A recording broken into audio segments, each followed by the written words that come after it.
Hi, I'm Taylor Ward, and you're listening to Halfway Around the Halo. Fires the first. The Angels have no hit. The Seattle Mariners racing back to the track. Gone! Big fly for Mike Trout. There it is. Hit number 3,000 for Albert Pujols. Gone! Big fly, Ohtani shot. Wall Trout leaps up, and he got it. Oh, my! Jared has no hit. The Minnesota Twins. Harrison, the Angels, world champions. Hello and welcome back to Halfway Around the Halo, the LA Angels UK podcast. I'm Nick Wright, as you know, your host at LA Angels UK on all your favourite social media platforms. And as usual, I'm joined by Toby Barnes. Toby, how you doing?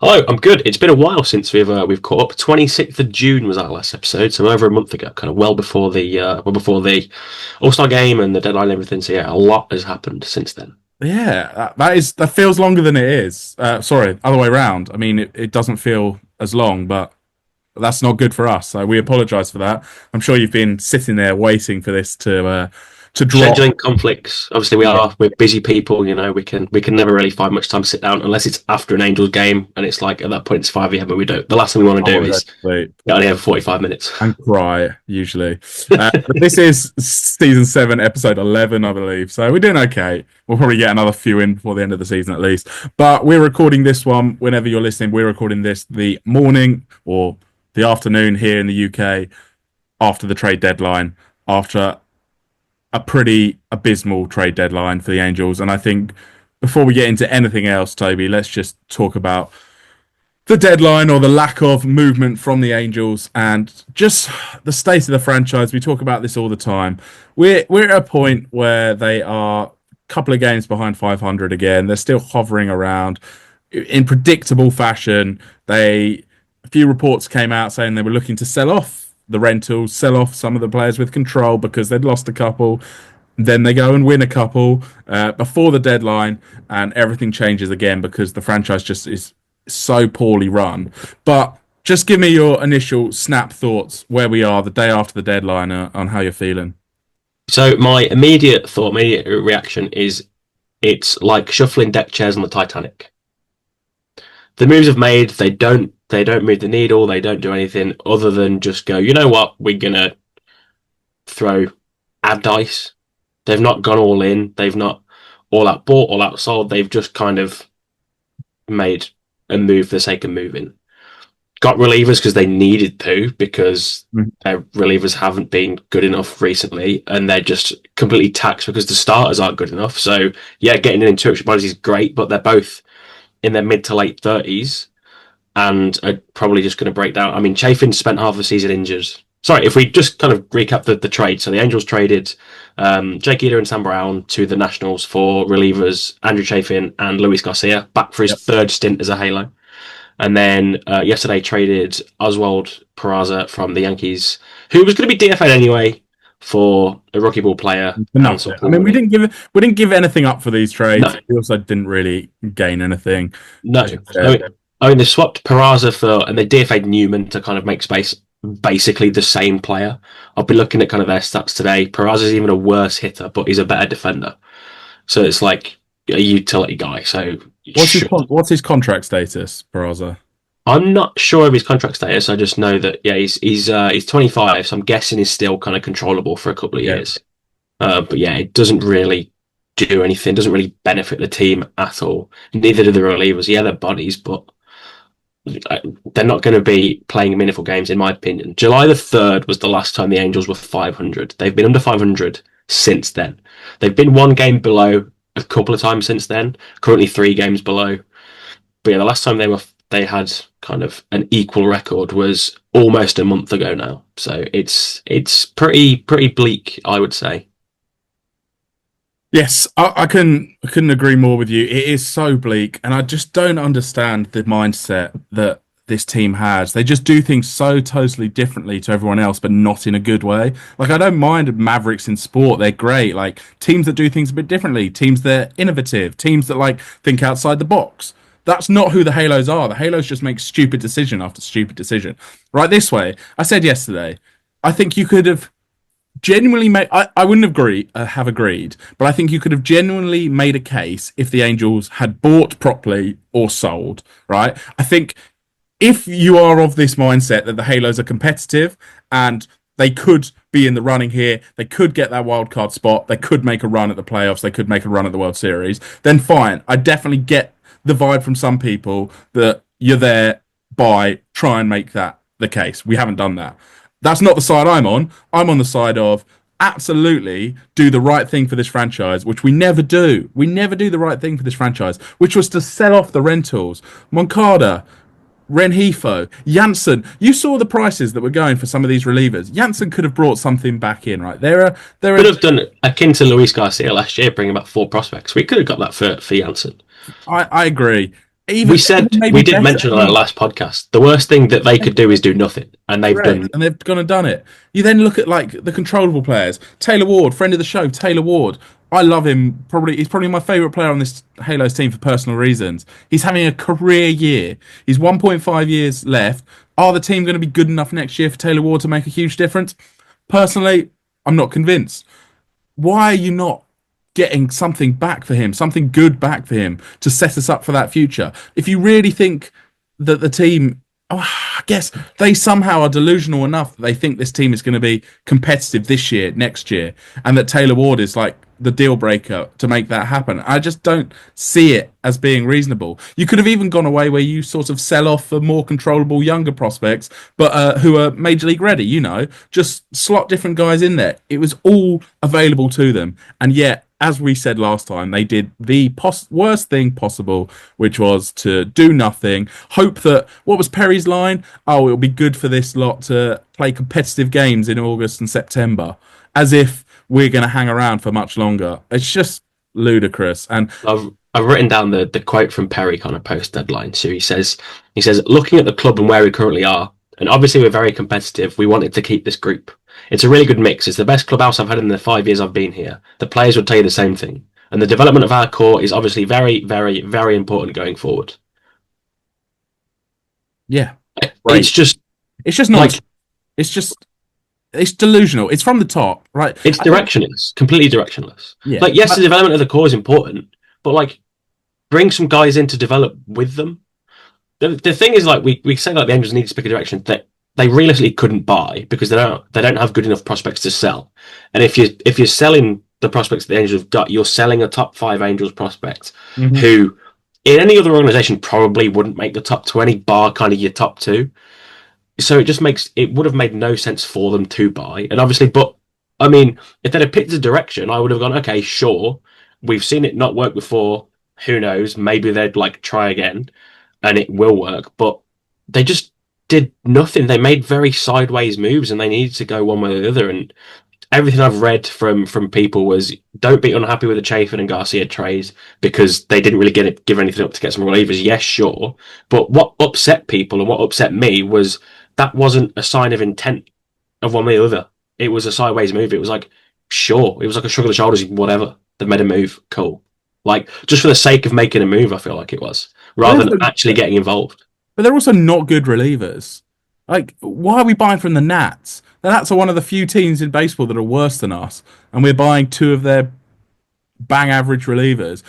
Garcia got DFA'd by the Dodgers earlier this year, but then he's only given up 1 run in 10 innings with the Nationals, so he's been okay. Chapin got released, didn't he, 6 weeks ago as well? I mean, they both this season have already been released, and it's just honestly, as you said, directionless is a good word for it. Clearly, lots of owner interference with whatever Perry does, and I feel like partially everyone gives Perry a bit of a pass because of that. I think anybody that knows this organisation a little bit understands the owner is quite involved in decisions and doesn't really understand baseball. But at the same time, do we give him too much leeway for these sort of lack of moves, I guess, and just trotting out the company line, which partially that's what he's there for, fine. But I want a GM that's willing to do whatever it takes to make this team better, whether it's now or whether it's in the future. And I don't believe we ever get that.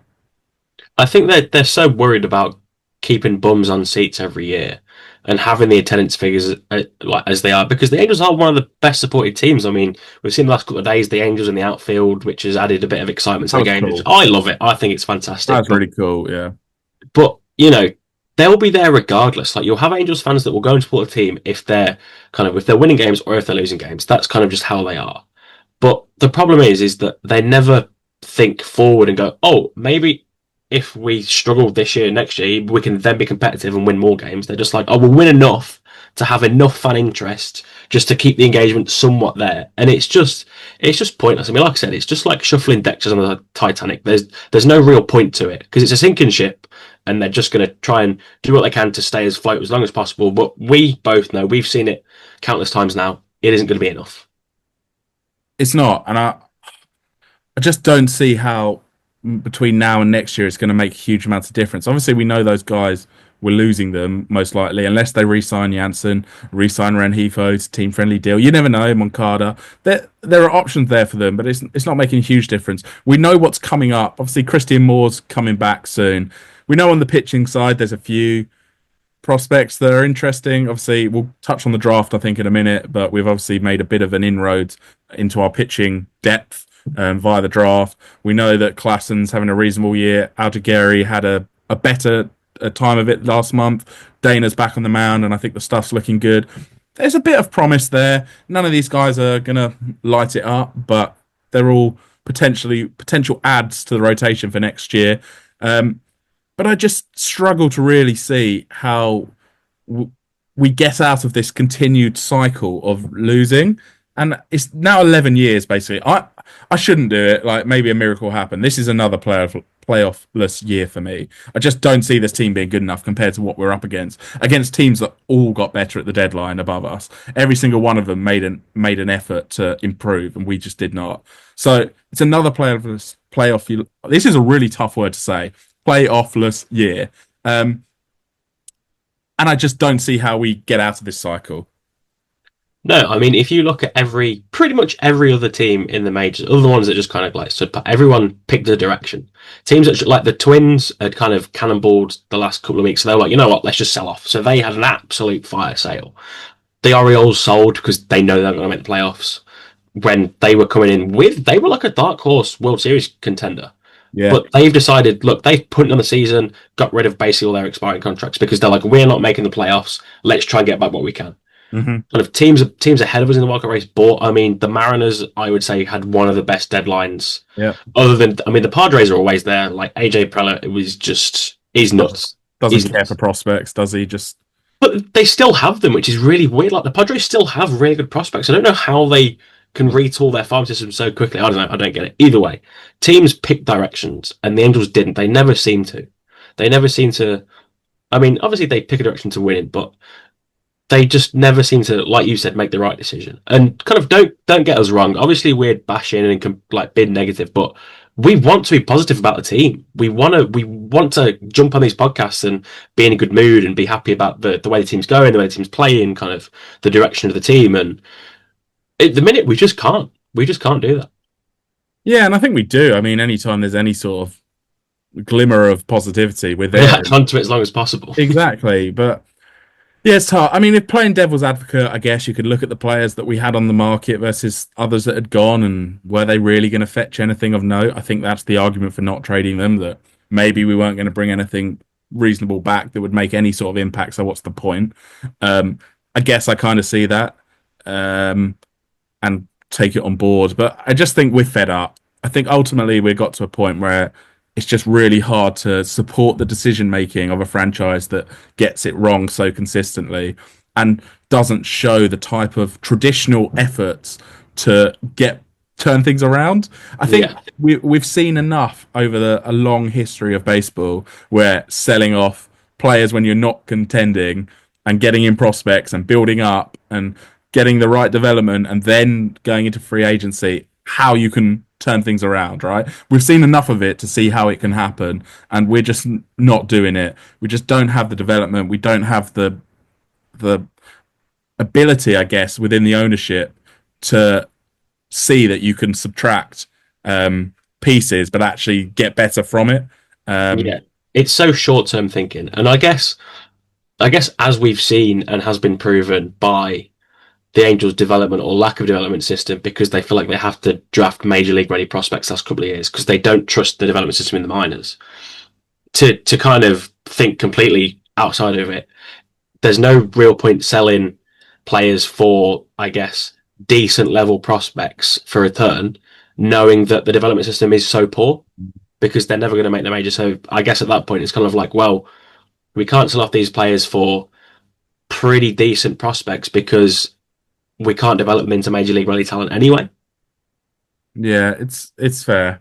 I don't know. And that's just part of the loop, I guess. Yeah, I think The you're right. whole organization just needs a complete reboot, and it just unfortunately can't. We were close to it happening, kind of 18 months ago or so, and then yeah, it was pulled off the market. And I feel like the only way that this organization changes is if there are changes from the very top. Yeah, I think that's right. Moving on from that, because let's not stick with the deadline. Let's look elsewhere and some positivity. But first, let's just touch on the draft. Everyone, I think, will be aware of what the Angels did at the draft. We've now had a solid period of time to adjust to it and get our heads around what the Angels ended up doing. On the positive side, they did end up signing all 21 of their draft picks, which I think was pretty impressive, considering there was a fair few high school guys in there. Tyler Bremner, the pick at number 2, hated it on the day. Really hated it. I wasn't the only one to hate it. I couldn't believe we were passing up that sort of opportunity to get talent into the system for a guy that obviously is talented and at one point was actually seen as a much more touted prospect than he was going into the draft. But ended up signing him massively under slot and then signed some guys underneath him, some pitchers, which hopefully will have a fairly immediate impact, I'd imagine. But what did you think of the strategy and what we did in terms of signing Bremner at that 2 pick under slot and then getting some high school guys in like Slawinski, for example? It's just typical of what they've done in the last few years. They've tried to sign a guy under slot to then try and kind of spend more money elsewhere. And I'm not a huge fan of the strategy. High school arms are very volatile in what they are. So I'm not a huge fan of it, but having obviously immediate reaction was I've not heard this guy mentioned in the top 5 picks at all. So I'm like, I didn't even know who the guy was. But the more I kind of delved into it, the more I started to like the pick because going into the season, Bremner was thought of as a top 5 potential pick. And then the season didn't pan out and he had lots of stuff going on off the baseball field that understandably would affect you. Like his mom passed away early in the season, which is going to affect anybody. Like we're all human, right? It's not going to make you play the best ball you can. So completely understandable. So he lost his way a little bit. So I guess he kind of went under the radar, but I am quite happy with the pick. I mean, you look at what they've left out. I mean, Cade Anderson he's potentially a bona fide superstar. What he did in the College World Series as well was incredible. So to pass up on that for a guy like Bremner, if you just compare the 2 players, is definitely a bit of a strange decision. But then if you look at what the Angels did the rest of the draft with the extra money that they had because of not getting a guy like Anderson, it kind of balances out. So hopefully it kind of comes to fruition. It's a good move, but you just kind of never really know, do you? With the draft being what it is. Yeah, I mean, it's a wait and see, really, for him, as ever with the draft. I mean, I did like some of the high school stuff. I think the Angels needed it. We haven't had that sort of infusion of young potential in the system for a while, mainly just because of the way the strategy's gone. And actually, they were able to spread their bonus pool out really nicely this year. I think even getting someone like Talon Haley in the 12th was a really good sign. So let's see. I mean, I've calmed down a bit from draft day. I'm sure Bremner will slot into the rotation at some point next year, and I'm sure he'll do a reasonable job. But it did feel like a bit of a missed opportunity, considering a couple of guys that were there for us at that pick that I think could have had a bigger impact on the franchise long term. But let's see. I mean, as ever with the draft, it's just opinions. It's just other people's opinions largely. Neither of us watch enough college baseball to really have true opinions on these people. We have to go off what other people write, other people's opinions, other scouting reports. And so until we get the chance to actually see them in action and see what they can do ourselves, it's really hard to give a genuine opinion. Yeah, I do think in the next kind of 3, 4, 5 years' time, we are going to look back at it and go, well, they didn't make the right decision taking Bremner over the other top guys available. But then, kind of, I guess if you look further down, maybe the Angels get more major league players than other teams who did sign kind of those guys at the top of the draft. You never know, but I do think that the guys that were available will end up being better players. But in terms of the spread of the draft, I think the Angels will be kind of more competitive than the other teams in there. Yeah. Let's talk a bit more positively about where the Angels are. So, yes, we've done the downside. We don't think they'll make the playoffs, and they're still quite far behind where we'd like them to be. They are only 3 games under 500 in August, which is an improvement on what we saw last year.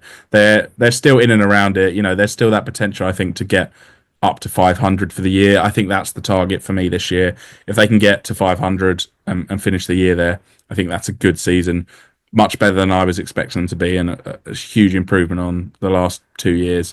Where are the positives then for us in this team? Who would you like to pick out, I guess, as a starting point? I mean, he definitely cooled off the last couple of weeks before the end of July, but Joe Adell, he turned it around. Are we at the point now where you are ready to make a public apology for your wanting Joe Adell off the team, or are we not quite there yet? I was ready for us to trade him and get maximum value for him at a point where he looks like he could be a major league ball player and get someone else to. Don't want to get burnt by him again next year. Take on the challenge. No, fair play to him. He's had a really good season. Continues to have a good season. Cooled off. I mean, he had a terrible game the other day, didn't he? 2 double plays and a misfield. But fair play to him. Yeah, he is doing something I did not expect him to do, which is develop, and he seems to have a lot more to his game right now. The defense in centre field is still not great, but it's coming on. He made that spectacular play at the wall, didn't he, a couple of nights ago, which was robbing the home run, which was incredible to see. Really, I've seen him mistime those jumps so many times. So the next play after that goes and makes an absolute blunder, and it's kind of calling off Rengifo when he was nowhere near the ball. Yeah. So it comes. I do think his long-term future has to be in right. Yeah, he's not. But the problem is, I mean, we'll probably get onto it in a bit anyway. But with kind of Trout's status the way he is and Soler, one of them needs to play in the field because both of them can't DH. So I think it's an off-season thing. You have to trade Soler because Trout is a full-time DH now, and we need to sign a centre fielder. I think that's the gist of it. Like, Nelson Rada's not ready. He's going to be a centre fielder for the future, but right now, I think we have to get by to the end of the season. In the off season, you're going to have to put Joe back out in right and find a centre fielder and tell Mike he's a full-time DH. And actually, I think even in some comments he made recently, he was semi-open to that, wasn't he? I think he kind of said, I can't remember the exact quote now, but I think it was effectively, the time's not right now, but... To talk about it, yeah. The time's not right to talk about it now, but it's a conversation I'll have further down the line. Something along those lines. So I think he knows that it's coming. And actually, whilst he still gets lots of abuse when he strikes out in late inning situations where we need him to come through, he's actually been hitting really well since he came back from... Can we just talk about Mike Trout's body for a minute? Is it the slowest recovering body, or has he got the lowest pain threshold of anybody to ever play professional sports? I think it's just he's a huge unit trying to play a sport. I really don't understand, because the talk was he goes on the IL. He's going to be out for 10 days. Yeah, sure, his knee's sore. He's going to come back at the end of May, back in the field. This is now like over 2 months ago that they said he would be back and playing in the field. He ends up being on the IL longer than he should because he's very slow to recover from injuries. Comes back, tries it out, his knee's still sore, but he can DH. And now he's now stopped his outfield drills because he's still getting soreness in his knee. Is he just weak? I don't think so. Some players clearly have different recoveries and different pain thresholds or whatever. I said in June I didn't think he'd play the field again this season. I Nothing's changed. I just think he's clearly still feeling this injury, and if we can get the production we're getting out of him, if he's out there every day DHing and we're getting him 4 at bat tonight, 5 at bat tonight, that's better than it has been for me. He's already played more games this year than I was expecting, to be honest. So I suppose he's just becoming, the only problem with Trout is he's now becoming a kind of more of a 3 outcome hitter. It's either a strikeout, a walk, or a home run. Kind of everything in between is kind of stopped. He's hitting the ball very hard still, though. He does still, I don't know, the underlying stats are still much better than the numbers. So he's clearly not, we just have such unrealistic expectations of Trout because of who he was. And when you have a career 1,000 OPS for the first 10 years of your career, it is a big drop off because he's now at about 800. Like he maybe could be an 850 guy again, but it is a big drop off from what we're used to. But he's still well above average as a hitter, and this is what I mean. Like we have unrealistic expectations of him. I think he gets far too much stick, and I get it because he's like the franchise icon. He's making a lot of money. We've seen him be this MVP superstar. He's not that player anymore, and we just have to accept that he is a very good player. We are a much better team when he's in the lineup, but he's not going to carry this franchise. And that's why it's nice to see people like Zach Neto, Nolan Shanuel, Joe Adele, even Taylor Ward this year stepping up. You know, we're getting real production out of the young guys. Taylor's having a career year, although his obviously numbers are down in some places, but up in the counting stats effectively. But yeah, Joe Adele's been great. Fair play to him. But I think overall, I'm quite happy with how we've seen development this year of those guys. Yeah, Shanoel's found some power. He keeps getting robbed, doesn't he? So oh god, he just needs that extra couple of feet. Just needs yeah. Oh, it keeps. But you know, he's looked good. Neto's obviously superstar. Hasn't missed a beat at all. He love him.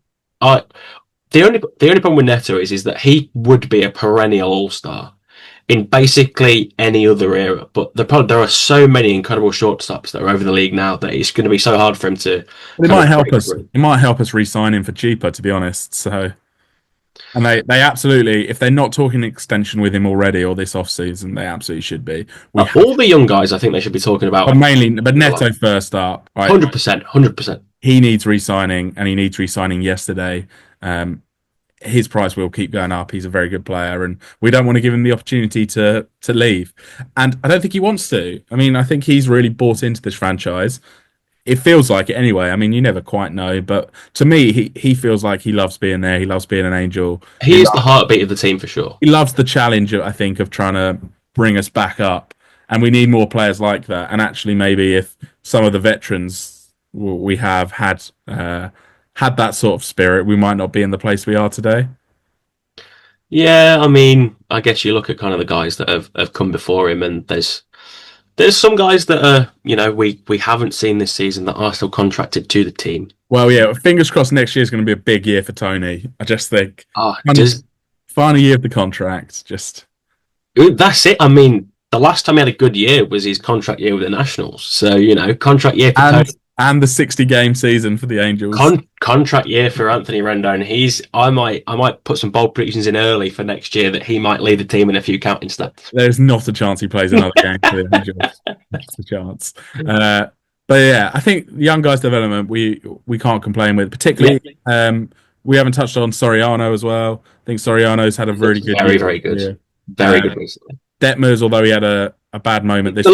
The last kind of couple of weeks he's tailed off a little bit. I don't know slightly, but he's still been very good. It's only, I mean, the last couple of outings a bit shakier, but I think usage as well. I don't know if he's started to be figured out or something. I don't know, but I don't think so. Hopefully it doesn't. Hopefully it's not a pattern that continues. Yeah. But I think he's been good.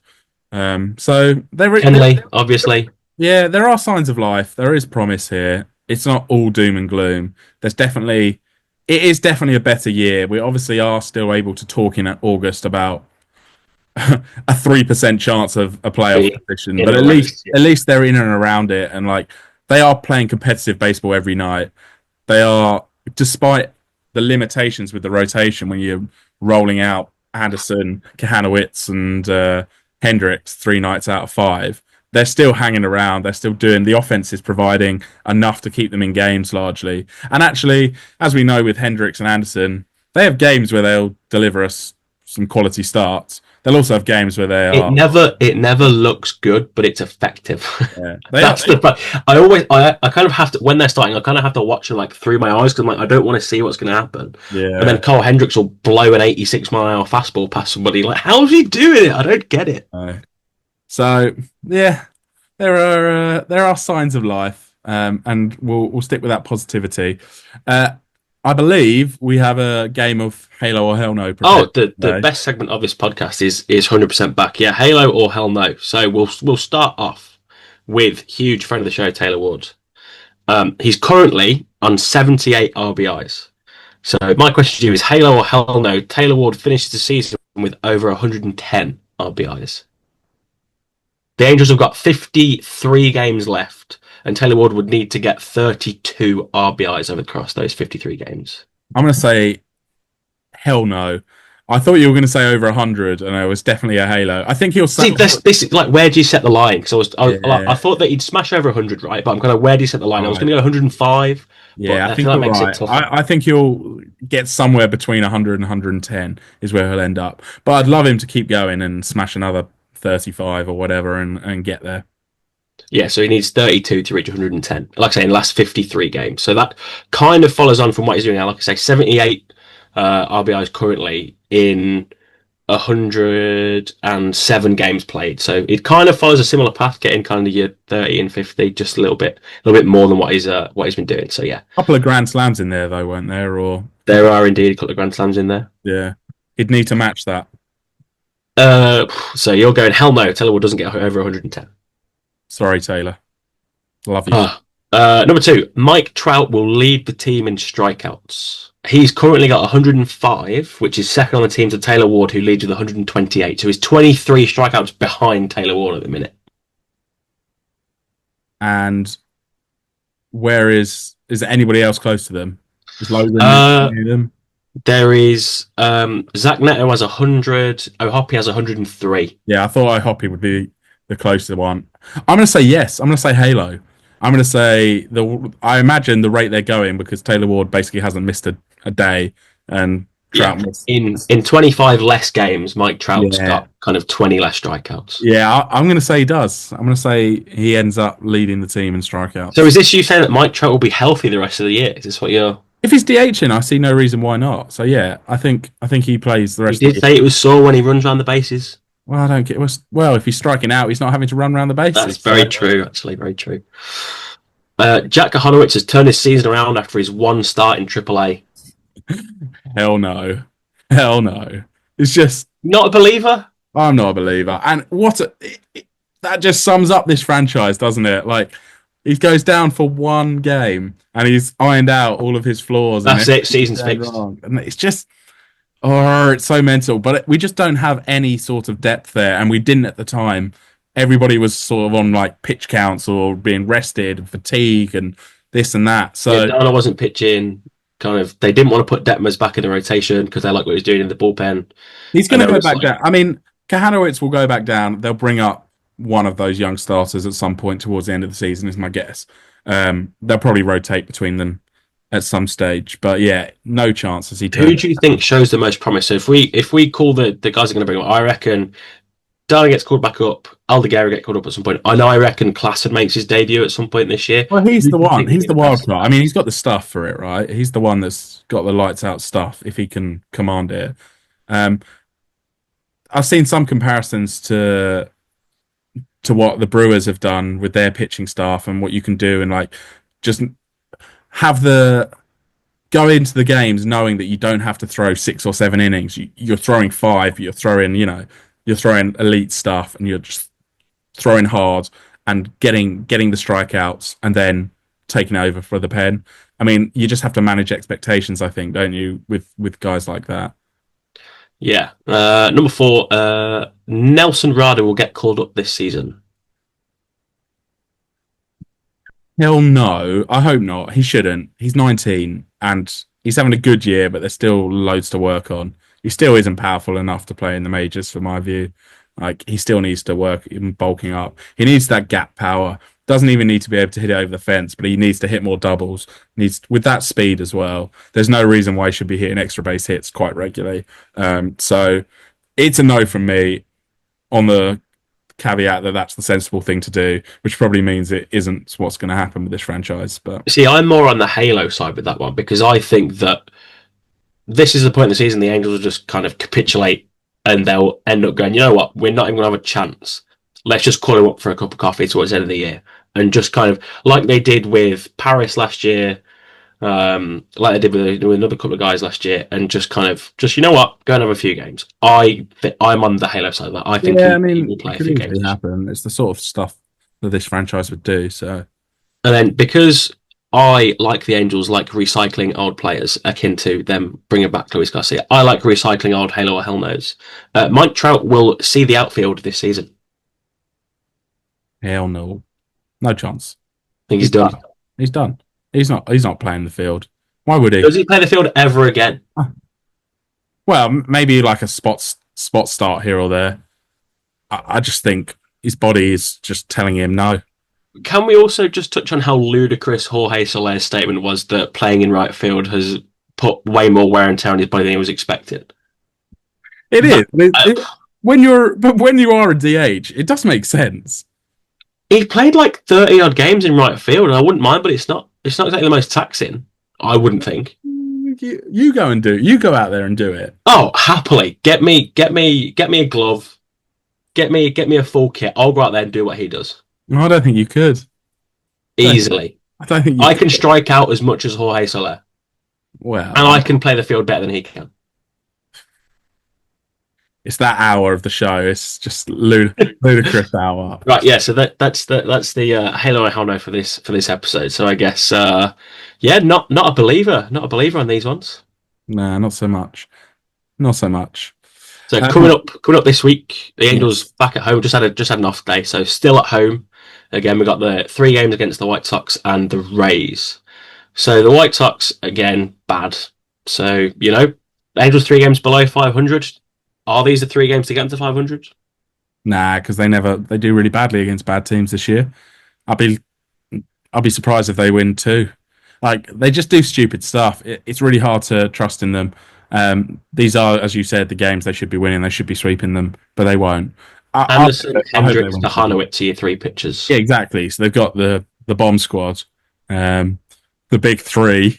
Do you know what's baffling to me as well is the Angels changed their rotation order earlier in the season because there was guys that were too similar pitching after each other. Mm-hmm. So they swapped, because Anderson and Hendricks... They swapped Kahanowitz round, didn't they? So he wasn't... Yeah, and now they're just going back to having Anderson and then Hendricks. Mm. And I don't understand why they've gone back to it. Obviously, Kahanowitz got sent down, so then, yeah, sure, but it just doesn't make sense to me. But nothing they do makes sense. So basically, your problem is you're trying to understand decision-making by the Angels, and actually it's just futile. I've just thought of another Halo or Hell No. We'll have a bonus one. Ray Montgomery becomes the manager long term. It's good. I don't think he's a Perry guy, is he? I think he's very much a Perry guy. Do you? Yeah. From what I've read, from what I've heard, he seems like he's very well liked within the front office because he's a little bit of a yes man from what I've heard. We'll see. It depends how the season goes, I think. I guess it depends how Ron is as well, right? Because I feel like they want to bring Ron back, but yeah. I'm not sure. No. It's a good question. Knowing us, I think I would probably say Halo because it is the sort of thing they would do. Well, I thought they would keep Phil Nevin, and they didn't, so... Yeah, good question. I don't know. I haven't really given it any thought. As I always say, I don't really care who the manager. These are very spontaneous kind of questions and answers. So yeah, I don't really care about managers particularly. I don't think they have huge amounts of impact. But Ray seems okay. But I haven't really done. He seems to have the team kind of behind him. That's definitely. I like the fact he will actually call out umpires and stick up for our guys, which Ron never did. So yeah, he doesn't seem to throw anybody under the bus, which I like. That's one of my. The fact he's come out the dugout and I hear him chirping at umpires when they're making horrendous mistakes. Like, It's the sort of stuff I want from a manager. That's where you can have an impact. Put that pressure on. Oh, can't wait for ABS next year. Me That's a too. revelation that has happened in between our last podcast. Yeah, ABS is going to be a thing. I am disappointed we didn't throw at the Rangers though. We should have done. Like they hit our guys back to back. Like why? And they DFA'd Spicy. That was his specialty. Should have just let him throw up and in at them. Like I don't know why we didn't. I don't care if it's petty. That's what baseball is. You should have thrown at them. But yeah, I think big, as you said, big week ahead. Got a. How do they do? How do the series go with the White Sox? I think we win 4-2. I think we have a winning week. Yeah, I think we have these. We're a decent team. We're like, this is the point. We're fine. We can beat teams. We also have runs where we don't, but I think when you got the White Sox in town, you've got to win the series. I think we can win the Rays series as well. So I'm gonna go with 4-2, particularly because the Rays series will have Kikuchi Soriano going back to back. Yeah, I think they'll end up splitting the week and going kind of 3-3. I think they'll win one, lose one, probably lose the White Sox series because, as you say, they kind of seem to play the level of their opponent. So the White Sox bag team, they probably will lose. I mean, they did really well against the Rangers, which I guess made the team buy. And the Rangers were absolutely surging as well. They are starting to hit that form again. So to kind of win, take a decent chunk off there, that was made. I think that's kind of what made them kind of not want to sell, is that they looked competitive against a competitive team, which is really unfortunate. So short-sighted. It's just that's exactly what happened. Anyway, let's leave it there. We are back. We are glad we've been able to do this episode for you. Hopefully you've enjoyed it. Hopefully you've hit subscribe if you haven't already. And we will try and be back within a month to talk about this competitive Angels team in August. That's going to be the buzzword of August: competitive baseball. All the best, everyone, and we'll catch you soon. Go Halos.